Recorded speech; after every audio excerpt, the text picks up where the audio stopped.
The NBA draft just happened, and the Orlando Magic took Paolo Banchero at number 1. Completely ruining my draft board from the first pick. I had Jabari Smith going number 1. That's cool. I don't have any expertise in NBA or the sport or anything, so that's fine. So what I want to do is I want to go through the board, and I want to get something off my mind. Something that I think is so pivotal that our kids will look back at this very day and just laugh at the absurdity. So, right, here we have the board. Obviously, Banchero at number 1. Chet Holmgren from Gonzaga at 2. Jabari Smith at 3. I love Jabari, by the way. I read somewhere he shot 45 from 50. I think it was at the Columbine from 3. 45 from 50. I know NBA players probably do that behind closed doors, training all the time, but I think that's awesome.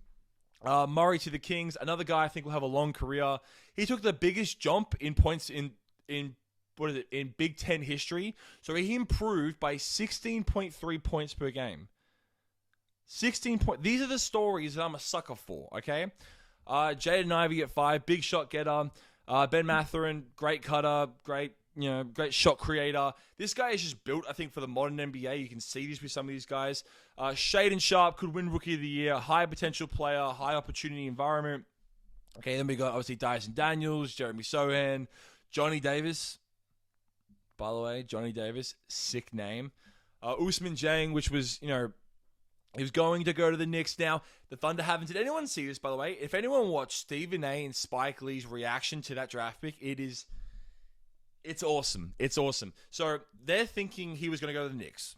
Then Stephen A. and Spike Lee just did the classic. It's probably the reason they went to the draft. Did the classic Knicks little whinge and cry because it wasn't their expected draft pick. And then they're hearing the news that he's going to go to OKC instead. This kid might just become a superstar just off that. Just to haunt these ungrateful Knicks fans even more. We'll see what happens. And then obviously Jaden Williams to the Thunder. So that's a third guy going to the Thunder. Okay. And now let's get to the bones of this, which is a pun because that's all Chet Holmgren is right now. Chet Holmgren, okay? You don't have to be a draft expert to know the criticisms on Chet. You wouldn't even have to be a basketball fan, even like basketball, to look at him and be like, oh, he looks very skinny. Oh, he will get pushed around, won't he, right? He doesn't exhibit the physical brand of basketball. So even though we all know, we're all aware that we agree that his ceiling is the highest in the draft, right? 7-footer, can do everything, right? Am I wrong about saying that? The Orlando Magic, they went with the safe pick, right? Banchero, he's NBA ready. He moves extremely well. He should have an immediate impact, which is exactly what that's exactly what the Magic are not at the liberty of having right now. Some patience. God forbid. And now Chet falls to, what is this? This is like the NBA's, it's like a development team in the NBA. A team that won't even sniff the playoffs for, at least 2 years. And will run the decades drafts like mobsters run the Prohibition era. But at least, Orlando, they went with a safe pick.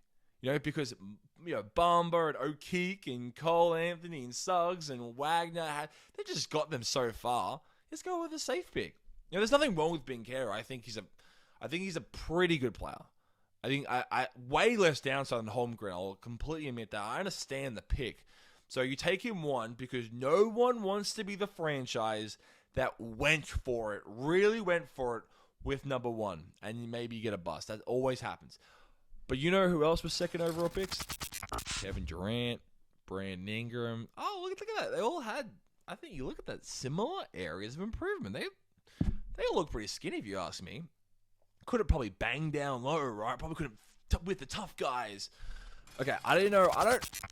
Look, if I don't know exactly what the odds are that Chet's going to make it in the league, he could be a bust. But if I had the first pick, I'm taking him. I think the odds that he's going to make it are pretty good. This isn't 1994 anymore. Big guys don't get bulldozed by, these Shaquille O'Neals. They're not fighting for their life under the rim. They're spacing the floor. They're playing on guards. They're playmaking as much as any position in the league. Everyone playmakes now. You have to playmake. All things Chet does quite well. I think this was a huge mistake. I think the criticism on him is just outdated. I mean, he's not perfect. His shot creation needs some work. But guess what? So does every single 20-year-old heading into the NBA. He's 20. OKC, they're lucky because they harbor the perfect situation to go for the throw, to take the risk with shit. And I think it's going to pay off for them. In my humble opinion. Big mistake not taking him number 1. It won't be looked at as a great move going down the line. Okay, thank you very much for watching. 2, 1.